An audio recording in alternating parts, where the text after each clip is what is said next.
যে ধনে, পেঁয়াজ, লঙ্কার গুঁড়ো, হলুদ, রসুন এই দিয়ে এই ডিম সেদ্ধ করে ভেজে রেখেছি, ফুলকপি ভেজে রেখেছি, এই দিয়ে এই যে ডাল পেস্ট করে বড়া করে আলু দিয়ে ঝোল, ডিমের ঝোল হবে। এই আলু দিয়ে দিলাম, এই ফুলকপি,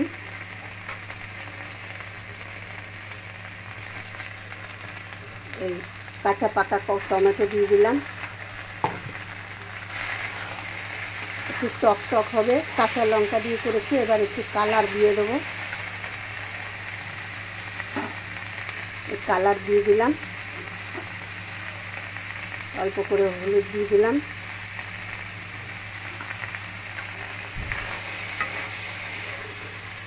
এটা বেশি ঝোল হবে না, অল্প অল্প হবে মশলাটা কষানো হলে।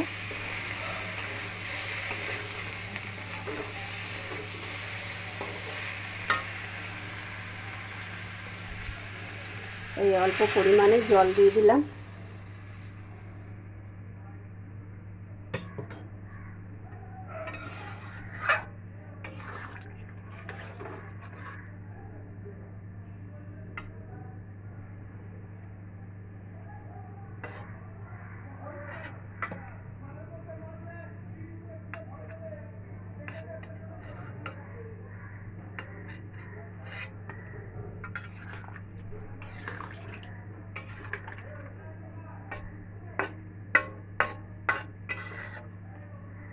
ছোট ছোট করে কটা বড়া করেছিলাম মটর ডাল দিয়ে, এই যে এর মধ্যে কটা বড়া করে দিয়ে দিয়েছি, খেতে ভালো লাগে।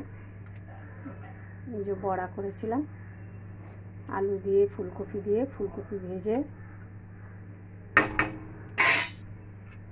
এই ডিম দিয়ে দিলাম,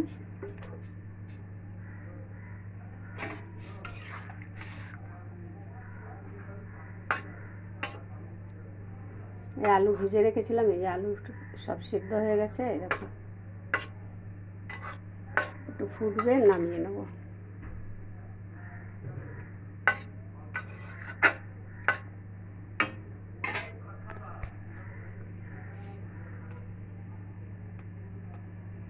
স্বাদ মতো লবণ,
আলুটা কপি টপি সেদ্ধ হয়ে গেছে, টমেটো সেদ্ধ হয়ে গেছে।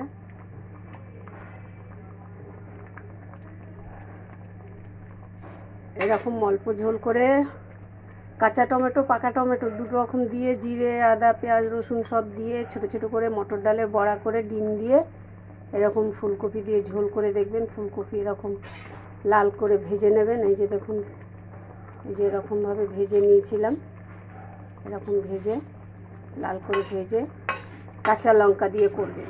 সবসময় কাঁচা লঙ্কা দিয়ে করবেন, তার টেস্টটা আলাদা হয়, পেটের কোনো প্রবলেম হয় না। আর একটু কালার দিয়ে দেবেন, তাহলে দেখতে ভালো লাগবে। যদি ভালো লেগে থাকে করে খেয়ে দেখবেন, তাহলে কমেন্ট করে জানাবেন। আর যদি ভালো লেগে থাকে লাইক শেয়ার কমেন্ট করে দেবেন। RGR রান্নাঘরের রুমা হয়ে গেছে, এবার নামিয়ে নেব।